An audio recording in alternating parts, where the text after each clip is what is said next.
Yo, yo, yo, what's going on? Thank you for tuning in to another episode of Cut Different TV. I'm your host, Sebastian Ryder. And today on Cut Different TV, man, we doing something a little different. We got somebody very special in the building, somebody that's been making waves all 2023 and beyond. And even before that, we were making it shake, making waves, man. We found Lavy, right? Who is our guest today. We found Laivy at SOBs, I think like a month and a half, 2 months ago. And ever since then, man, that Black Stallion been in the whip religiously. You just dropped Serenity and you got some more beautiful stuff coming, man. So let's talk all about that and more on Cut Different, man. What's going on, Laivy? Hell yeah, bro. Nice to be on. Nice to be with y'all. Life is good. You know what I mean? Yeah. It's good to be on the show. It's good to see you again. And it's good to be here. Definitely, man. Definitely. And, the purpose of Cut Different TV, right? Like, ultimately, we want to let your fan base know and let our fan base and the viewers know, like, what makes Laivy cut different, meaning what makes you different from everybody else. Right. You know, there's some great sounding artists sonically. There's some artists with really dope brands, but like, I feel like you got a little bit of both of that and a lot of bit of both of that. So we want to learn more about the upbringing and what you got in store for the future and how you got to where you are today. So I'll pass it over to you and tell us a little bit about Brooklyn, New York, man. Like, Yes, sir. Yeah. So I was born and raised in Brooklyn, New York, Crown Heights. Shout out Crown Street, you know. I grew up super religious, very Orthodox, Jewish. I was going to like a Jewish day school. My parents wouldn't let me watch movies. But at the same time, my dad was singing. So it brought me into this whole different world of culture where even being like a religious Jew and enclosed in that community in a way with your mom not letting you watch movies or anything, it gave you this whole like way to express yourself through music, which I always had growing up. My dad would like take me on tour. I remember I was like 2 years old and it was Shabbat. So he observes the Sabbath at the time, so he didn't perform on Friday or Saturday night. And me and my brothers went on the road, and we had to like get out from, I think it was like, I don't remember exactly where, but we had to get from one venue to the other. And I remember being like 2 years old with my babysitter on tour. I was like a bossy little kid. I was like, yo, like, let's go to the next show. I would have this like red drum set posted up by the stage, and I would just play along to every drummer who was on the stage. We would do festivals, so like 8 bands would come through, and the whole time I would just be up there with my little like drum kit, drumming around and just connecting with musicians, connecting with people who I've never seen before. And I think that made me a very like outgoing child. I was always confident, always liked to be around others, be around friends, be around family, and just be involved with music somehow. Like even if it was just with my little red drum kit side stage or it was backstage, just like being in the room and like seeing all these like interesting people and their interesting like outfits and, you know, coming through. And I think I just took that in really as a kid. And when I started growing up in school and playing with action figures and all these things, 3, 4 years old, I would like take my action figures together and I would start making songs with them. Like we go in like little things, but like giving me that like that little like melody that I needed to kind of just be like, oh, I could sing. And comes like 6th grade, we moved out to LA. My dad's career kind of started taking off a bit. And I remember like wanting to be in like choir for the first time. I was in my school choir and they gave me the solo. And I just got up there and I like hit this high note that no one could hit. And everyone was just like, who is this kid? You know, like coming out of like little age, 6 years old in LA, just living. Like, how is he hitting these notes? And then I guess once they realized who my dad was, they put it together. And they're like, oh, like, he could do this too, you know? Like, and I think that kind of just gave me confidence to, like, explore with, like, music and everything growing up. And from there, I took it to GarageBand. During COVID, I was just working out of my crib on, like, a little laptop. I remember, like, my dad, I was just like, shit.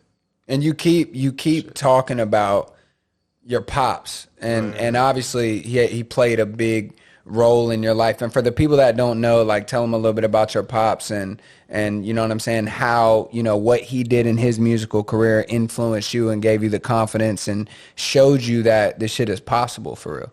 I think like a lot of kids who are especially like aspiring to become musicians and see big artists like Drake, Justin Bieber, you know, all these people rise to the top, they're like, yo, that's impossible for me to do. That's impossible for me to accomplish. But then when you have a father figure who's not only like a a superstar, pop star, like in the outer world, but also like comes home and is with the family, and you're like, yo, like this is a normal guy doing like pop star shit, like, and he's your father. You're like, this shit's possible. Like I could reach these levels. I could reach these goals. So that like idea of possibility and reach just kept me pushing always, you know? Word up, man. I saw it and I was like, I can take it. Word up. Yeah. Word up. And so at what age, obviously, I mean, COVID like was really when, that was like what, 2020? Right. Was when you really locked in, and people were locked in, but Laivy was actually locked in on the computer and, you know, producing your own tracks and singing your own melodies and starting to really take it serious. And so, you know, when you started working with a guy out in LA, right? And that was kind of what, you know, leaned into you creating like your own singles and starting to really put out music. So what was that transitory period like where, and I guess what sparked to where you were like, all right, it's time to take this shit serious. Like let's go for real. For sure. COVID, I guess like you don't have time to do shit in middle school. As a kid, you're like sitting in class, you go home, you do homework, you're flooded by all these people asking you questions. Mom, are you on top of school? All these things. You don't have time to focus on what you really want to do, you know? You're just kind of like following this system that you kind of just have to be a part of. So I think once COVID hit, I was a freshman in high school, and I was not book smart. I'm not gonna lie. I was the goof in class, you know, making jokes so I could waste time and get the fuck out of there and move on to the next class type shit. But then once COVID hit, school shut down. We were home. We had nothing to do. It's like, as a kid, freshman year, what was I, like 13, 14? Like that's the age when you want to go out hanging with friends. You want to, you know what I mean? You have this like feeling that you need to do shit. You said 13, 14? I think that's freshman year. I mean, yeah. I mean, look, you're a lot cooler than me. When I was 13 and 14, I think I was just like, sitting at the bottom or at the top of the bleachers watching the football games. But you were out kicking it with your friends, making moves. Like, so you were a lot cooler than me when you were 13, 14. But my fault. I didn't mean to cut you off. Keep going. No. But like, even you, like when you were 13 and 14, you were on the bleachers with your friends. When I was 13 and 14, I was in lockdown. Oh, facts. On Damn. Zoom school, you know? So very different. I couldn't even enjoy my freshman year like I really wanted it to. And then I found myself sitting at home. Like, you can't learn online. Like, you know what I mean? Like, when you see a teacher on a screen, they're not there in person teaching you. It's very different. So I was just like, what can I do to, I guess, not sit around? Like, I don't even know how I was thinking about this at 13, 14, but I was just like, what can I do to keep my mind going at some point? You know what I mean? Like, when you're bored and you sit around, you notice it. Your body notices it. You get tired. You're not involved in life. You know what I mean? So I was just like, yo, Pops, like, I want to start making music. I want to do this shit for real. He's like, bet GarageBand is free on your computer. Like, show me you can do something. Yeah. So I started making like diss tracks and like all like. You were rapping at first? I was rapping. Oh shit. Okay. I don't think anyone really knows that, but yeah, I started rapping. You know, it was cool. I saw all these people around me. Like, I think like Lil Tecca at the time. Yeah. Like, but it wasn't just rap. It was like singing rap too. It was combining that pop with hip hop. That really helped me find my sound, I think. So I was just making songs on GarageBand. Every day I would go to my dad and I'd be like, yo, like I made this tune. And like, he'd be like, yo, like that's cool, but like make another one. You know what I mean? Like never showing me that like it was good enough in a way. Like you need to keep going if you want to get your goals. Like they're not just going to be like handed to you out of the blank. So I guess like that just kept me to making a song every day, pushing it. And then once I'm in the kitchen eating dinner with the whole family and I see my dad, I'm looking at him and he's humming my tunes. And I'm like, what? I'm like, do you actually like it? He's like, yo, it's stuck in my head. Like that one song is literally on repeat in my head. Like you have a fucking knack for melodies. You know what I mean? Like your melodies are catchy. So at that point I was like, yo, like let me upgrade. Let me take it to the next level. He's like, Logic is $100. You make 5 more songs, I'll buy you Logic. I made 5 more songs, got Logic that summer of COVID. Was going into sophomore year. I had songs, bro. Hooky pop songs, like on some Justin Bieber, Charlie Puth, like on all that shit, you know? Yeah. So he was just like, yo, like, I need to pair you with a producer. You got to take this shit to the next level. I'm like, Pops, like, no offense, but I don't want to work with any like 30, 40-year-old guys. I need some like young, new sound, you know what I mean? Like, I was like throwing out names. He didn't know them. I was like, wait till you find the guy who like knows the guys who I like, you know? So he was like, he went in his contacts that day. He's like, word, I'm going to set you up. Found the youngest guy who he's ever worked with. This kid, Aiden LaPret, who was a ukulele prodigy growing up at like 8 years old, working with people like John Bellione in the studio, just making shit. And I think he was around like 20 at the time. And I was like, I want to do a trip out to LA. Like, I want to come there. If you help support it, you help throw up the money, like, I'll prove to you that I could like do this. So at like 16, I went to LA alone, stayed in a hotel.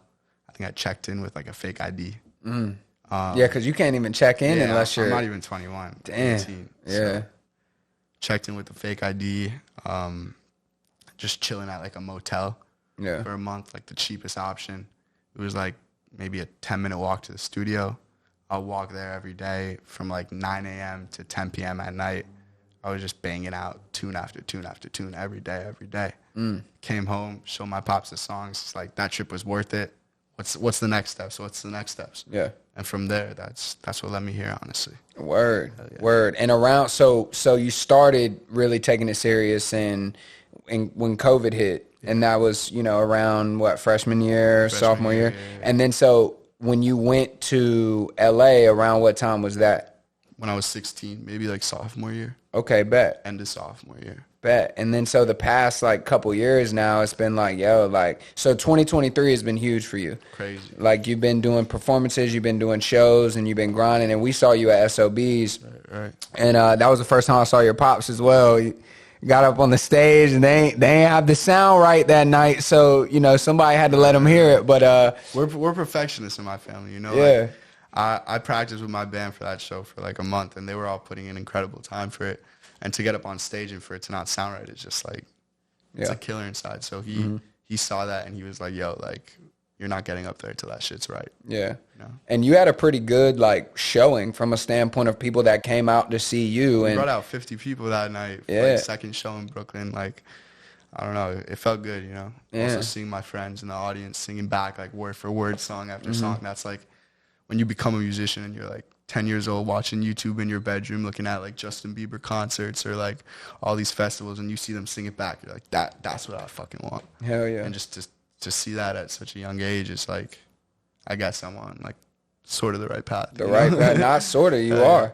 And so I remember when I first saw Laivy, when I first laid eyes on Laivy, he came up on the stage and he had on like a red velvet button down. And Vic, who's head of production behind the boards right now, I looked at Vic. Shout out Vic, man. Shout out Vic Cheddar, the mastermind. And I tapped him. I was like, yo, Vic, like, I think this kid about to be fire low key, because before it was like a medley of different genres and different stuff.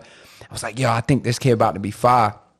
And then you came out and you started going crazy, and the live band was going crazy, and then your pops came on, and then after that you took the red velvet shirt off and dropped it down and started going crazy. I'm like, all right, bet. So I was tuned in. So that performance element, right, that's a huge part of being an artist and a huge part of connecting with the people that come out to see you and getting new fans.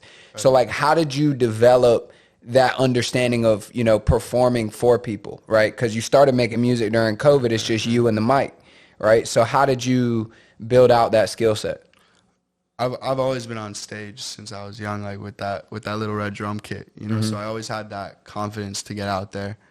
But then it's that thing, like, once you're out there, it's like, why are you up here? Are you acting? Like, are you being you? Are you showing your music? Like, what do you want once you're on the stage? A lot of people will just be like, I just want to give them the best show possible. But then at the same time, if you give them the best show possible, how are you supposed to give yourself the best performance possible? You know? So it's like just being you. I remember when I was just starting out and I wanted to like go on tour and all these things, my dad had this fall tour lined up. But my mom, she wouldn't let me do it. She's like, there's no way you're leaving high school right now to go on tour with your pops. Like, what's wrong with you, kid? Like, what do you think you're doing? And I was just like, Mom, like, trust me, like, let me shine, let me do this.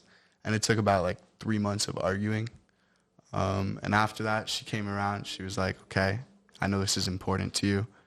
If you do this, I want you to take something special from it. I want you to bring back something special. I want you to go out there on the road, but mature, not only just be like a kid and like be a fool acting around like 17 on tour, just, you know what I mean? And I don't know, I went out there. My dad was like, yo, like, you have to show the crowd that you belong here. You have to be at the front of the stage, not pacing around back, forth, left, right, left.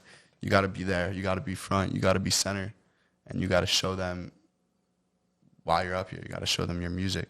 And you got to make them feel it. You can't just be presenting it with a blank face. You know, you got to put the emotion that you wrote it with into it. And I think just being on tour, going on that fall tour, doing like 50 shows, every show, every night. 50, not 15, 50. And how old were you, 16? 16, I think. Yeah, like 16, Shit, 17. dude.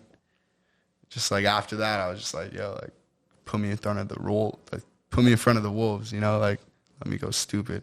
Yeah. And that's kind of what happened. I got an incredible team. I was blessed by. A few managers found me. This chick named Emma Gart and my other boy. Shout out Emma, man. Shout out Emma. She's Shout cool, out man. Hunter. She been in the group message going crazy. Hell yeah.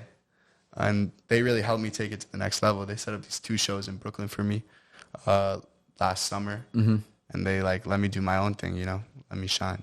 Word up, man. And so you said at first moms wasn't feeling the whole tour vibe. I mean, like if you're a mom, like and your son's like, yo, like mom, I want to drop out of high school and I want to go on tour. Yeah. Like you're not gonna have it, you know. You're gonna slap the kid with the slipper first thing. You'll be like, yo, what the hell did you just say? Go back to your room, you know. So just like proving it to her that this is like what I want to do and that what this I think is my life purpose. Honestly, is helping people discover themselves by helping myself discover myself through music, you know? Yeah.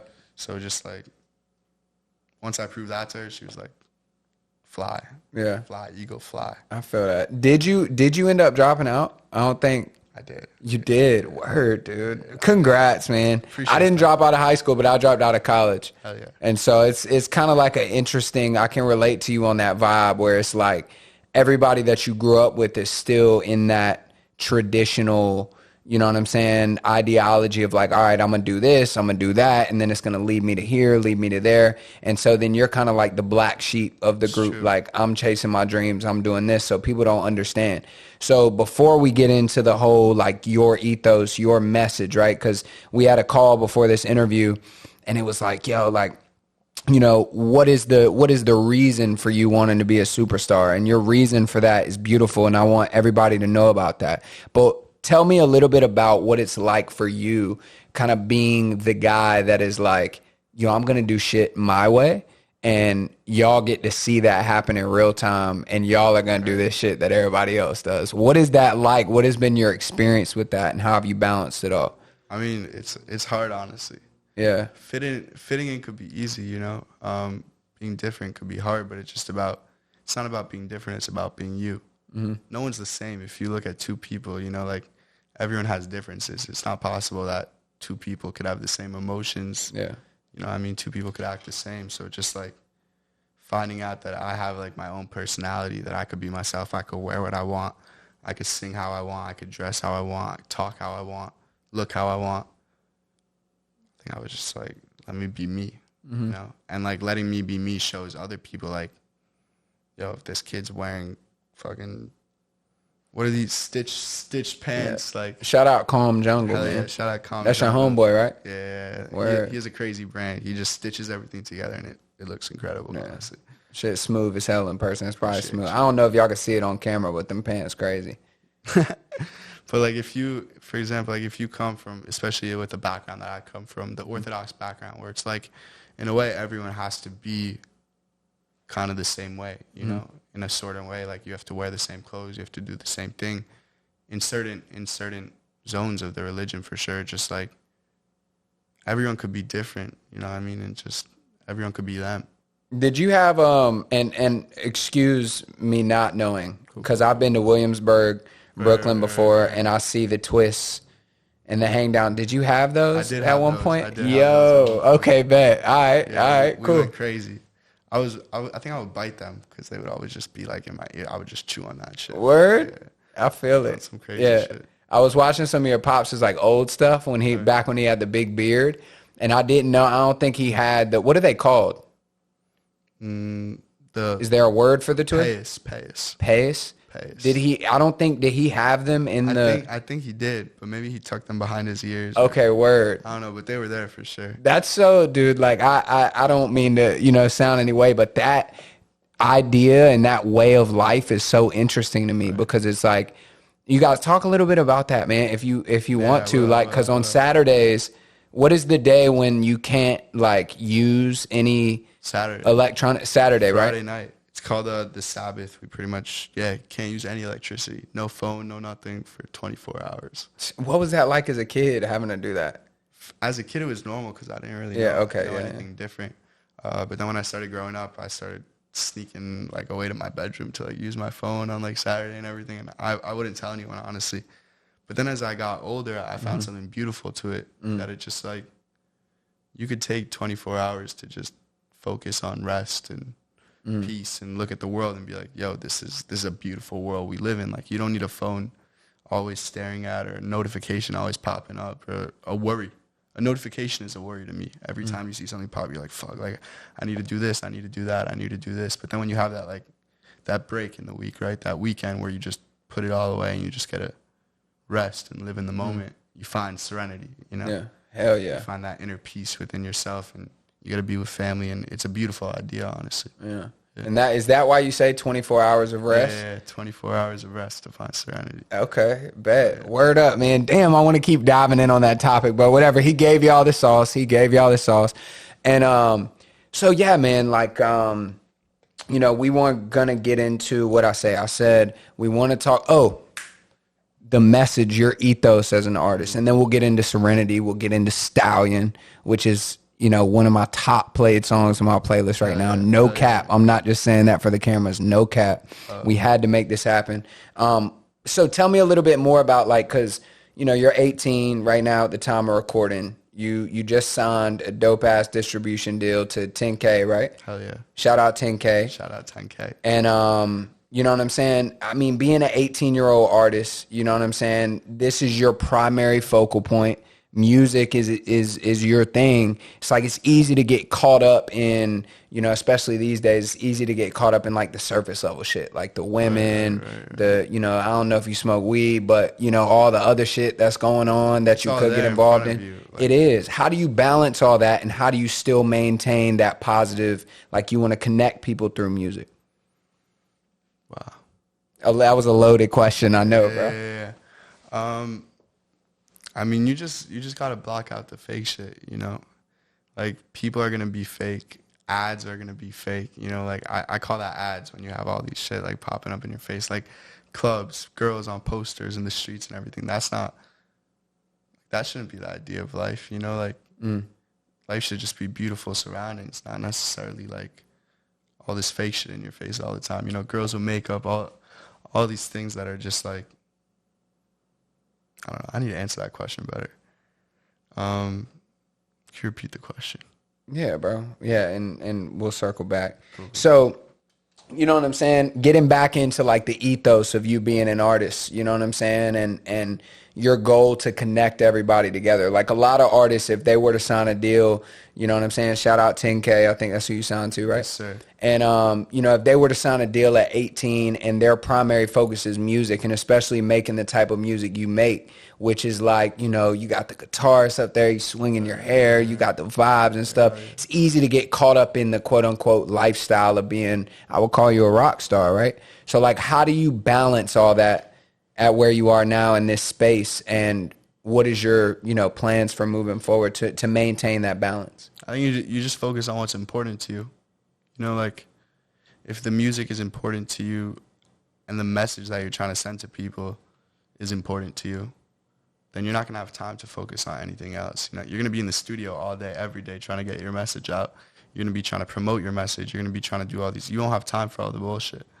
So we're just like focusing on what you really want. If you want the fame and you want that rock star lifestyle, then you could for sure focus in on that, and that's what you could do, but you won't have time to share your real message with people. And I don't know, I think growing up, being 18, trying to find myself, I think my message is like, we all need to find ourselves, we all gotta be real, we all gotta be one with this world, and we gotta fucking tackle it all together. Like, you're not alone. Like, I don't know. My mom always made me go to therapy when I was younger, and I thought that was the only way I could express myself, right? When it's a locked door, closed rooms, closed curtains, and you're one-on-one with a person, and that's the only time you could be honest with someone. Like, that didn't make sense to me. So I I started writing. That's what got me into songwriting. I started writing all my feelings down. I tried making the last word rhyme with the last word, and I was like, yo, like I'm sharing my feelings, but I'm also sharing music which other people could take in and have the same feelings. So it's just like, we all got to find each other, you know? We all got to find ourselves, and I think that's my message. I would tell you to spin it back, but we live at Cut Different TV. That's fire, man. I feel that. And for you to be where you are at this stage in the game and be able to not only articulate that, but I can feel your energy that you truly believe what you're saying. Like, that's extremely mature. You know what I'm saying? And like, even coming in here today, I'm going to speak from my perspective. Even coming in here today, like, Lavy is super respectful. You know, the vibe is where it needs to be, super willing to help out and do whatever, man. And that energy is just, it's contagious, man. And it makes people want to rock with you even more. And so, you know, speaking of contagious energy, man, like we were talking before we started off camera, and you were telling me, like, you know, the inspiration, Black Stallion, Serenity, like, you know, are you a hopeless romantic, man? Like, do you be falling in love quick? Like, what's the vibes around that? Because somebody did something to you for you to be able to create this music that you make. I'm a lover, you know? When I find a girl who I like, I tend to give it my all real quick. Just pour it all out in here. I'll find these things that I like about her, and then I'll be like, she's the one. My friends will be like, yo, she's not the one. Yeah. I'll be like, yo, she's the one. Yeah. And then what I don't know, what just always happens to me is that, like, I feel like especially today, there's like this idea where there's a game to everything, you know? It's just like, play hard to get, so then she wants you more. Like, she won't answer your text or leave you unopened, so then you come back to her and you're like, I want you more now, all this shit. But for me, just about being real, like telling her how I feel, telling her I love her, I want to see her, I want to do all these things. And when I tend to do that, they tend to be like, yo, like, chill. Like, They call it like love bombing now. I'm a love bomber. Word, me too, bro. I'm not gonna lie to you. I be love bombing too. We be on that. Cause why not? Like, if you feel it, why not do you wear your heart on your sleeve? Wear it on my sleeve. Me too. That's right. Facts. I saw it earlier. Yeah, I was gonna say something about it, but you had the sweater covering it up, so I didn't want to put you on blast. I feel that, bro. So yeah, bro, whatever. All this other shit is cool. Like, I hope y'all getting to know Lavy a little bit, but let's talk about what we came here to talk about, which is, you know, you just dropped Serenity. Hell yeah. You got Black Stallion in the airways. You got a whole bunch of other tracks in the airways, and you got some more shit coming. So let's talk about the inspiration for Serenity. Let's talk about Black Stallion, and let's, you know, talk about your creative process. Let's do it. Where do you want to start? Let's start at Black Stallion, because that's my personal favorite. So Black Stallion is this song I released about a year ago.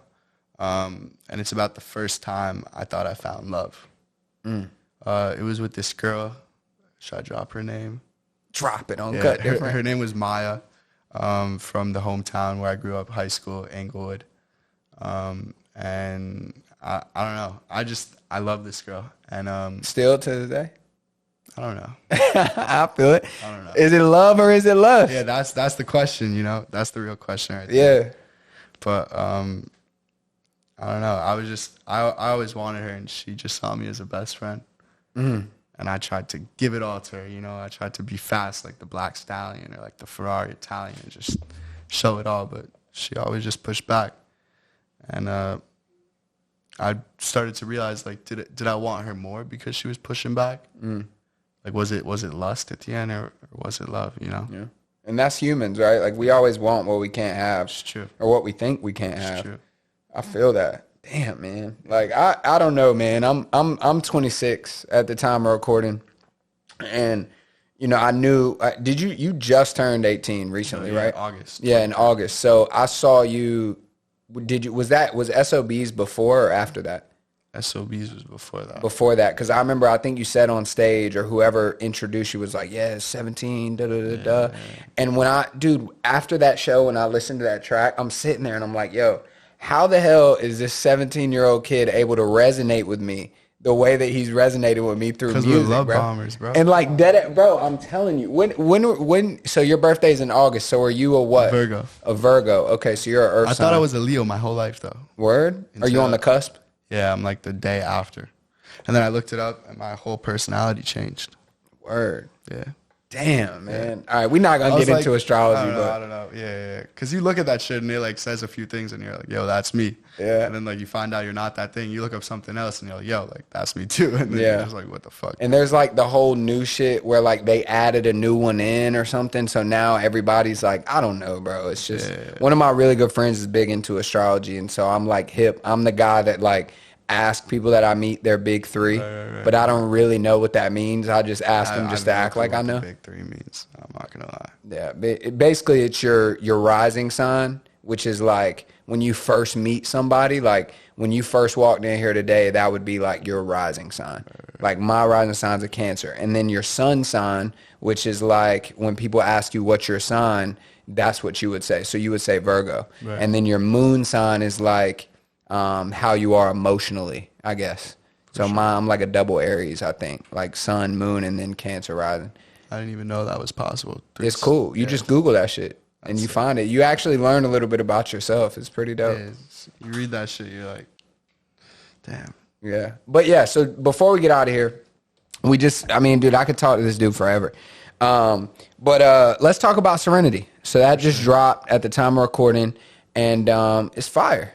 You know what I'm saying? And so now I understand that there's a deeper meaning, right? And obviously there's a deeper meaning to everything, but tell us a little bit about that. It's a good follow-up to Black Stallion because it's about the same girl. And it's just like realizing at that point that, you know, like, even if it's love or lust, like without that, with not that, like, why are you going to be unhappy because someone doesn't approve of you or doesn't want you? Like, happiness is within yourself type shit, you know, like all that's right here. You just got to locate it. So it's just about finding that. And that's what serenity is, you know, it's finding that inner peace, finding that inner joy, that calmness within our world that makes you like happy, and not just because it's someone else, but because you found it here. Yeah. Damn. Yeah. I feel like, how do you cope with all this, Laivy? Like, how do you balance all this, man? Like, you know, I'm asking for myself. I need some advice. I pray. All that you pray? Yeah. Okay. Word. How often do you pray? Every morning. Every morning? I rap to fill in, which is these boxes that have like the Torah in them, which is like the Jewish like, Bible, I guess you could say. I've seen that before. Yeah, they're crazy. What's the English word for them? Straps. Yeah, we strap up in the morning. I saw them. There was a movie, I think. There was a movie about a girl. She like ran from the Orthodox. Yeah. I think it's called Unorthodox. The movie's called Unorthodox. And I saw that for the first time and I was like, yo, what is going on? What are they doing? Crazy. Does it just make you feel more aligned, or like do you know where that stems from, or you just kind of raised doing that? I don't know. I think like there's different ways of praying. You know what I mean? You could read the shit. You could pray with what's that word? Like pray by when you do like pray out of routine. You know, you can wake up every morning, and just because everyone else does it, you're doing it, or you're reading out of the Bible just because everyone else is sitting in church reading the Bible, and you're just like, this doesn't really mean anything to me. But then when you like, I'm talking about praying, like talking to God, making an like, experience, him, like, thank you for this, thank you for that. This is what I'm looking for in my day. This is what I need. These are my people who need your help right now. Like Israel's fucking shit that went on there is horrible. You know, babies dying and people running from homes, and I pray for them. You know, I pray for their safety. I pray for them that they live to see another day. That this war ends. You know, that we could find peace. Like praying is an important thing, and when you pray for the right people, the right reasons, God sees that and he's like, now I could give you this blessing, you know? Now I could help them. I could help you. And it just, I don't know, it keeps you grounded, like no matter what. Yeah. You know? You're mature as fuck, dude. You're a lot more mature than I was when I was 18, bro. I swear to God, bro. I think I had to mature quick because I've been around a lot of bullshit. You know? Yeah. Definitely, man. Word. Well, damn, dude. Vic, this might be like one of I'm feeling it, bro. I'm feeling this interview, bro. But yeah, we got a lot to get to, man. Lavy's going to give us a full live performance. Hell yeah. You know what I'm saying? A full showcase. You got a couple songs that you're going to do for us. And, you know what I'm saying? Before, you know, any artist leaves, right, I got to ask you the question, man. Like, obviously praying is a big part of your routine.